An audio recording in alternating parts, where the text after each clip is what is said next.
Ni kwa msingi huo na kwa kuzingatia mamlaka niliyopewa chini ya sheria ya Tume ya Uchunguzi sura ya 32, niliunda tume hii itakayoongozwa na Mheshimiwa Shaban Ali Lila, ikiwa na jumla ya makamishna 6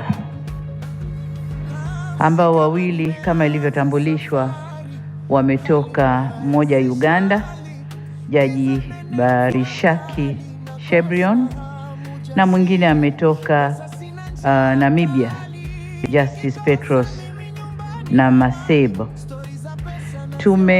Tumeamua kuwashirikisha wenzetu ili kupata muono mpana, na kwamba tume hii inakwenda kuingia kwa undani zaidi kutafuta nani hasa waliochochea, waliohusika, waliotoa fedha ili mambo yale yatokee ndani ya nchi yetu.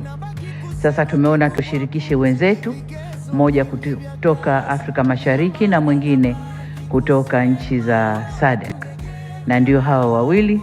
Na nawashukuru sana maraisi, mzee wetu mzee Museveni wa Uganda, lakini pia dada yangu Nandi Ndaitwah wa Jamhuri ya Namibia kwa kukubali kuleta majaji hawa kuja kusaidiana.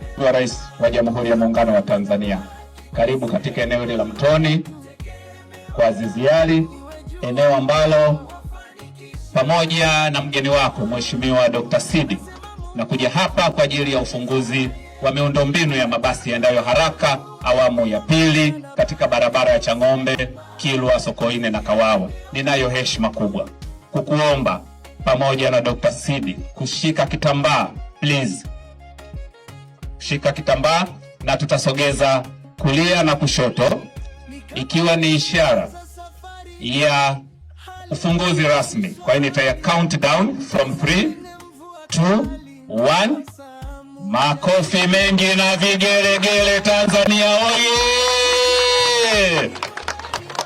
Miundombinu ya mabasi yaendayo haraka awamu ya pili katika barabara ya Kilwa, Chang'ombe, Sokoine na Kawawa imefunguliwa na Mheshimiwa Dr. Samia Suluhu Hassan, Rais wa Jamhuri ya Muungano wa Tanzania, na kushuhudiwa na Dr. Sidi Ould Tah, Rais wa Benki ya Maendeleo ya Afrika, tarehe 7 Agosti 2026, Dar es Salaam. Makofi mengi sana na vigelegele.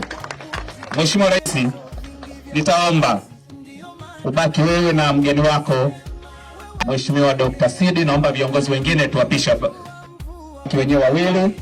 Msikae mbali. Naomba wabaki wawili. Mheshimiwa Waziri, naomba wabaki wawili. Hii ni picha nzuri kabisa.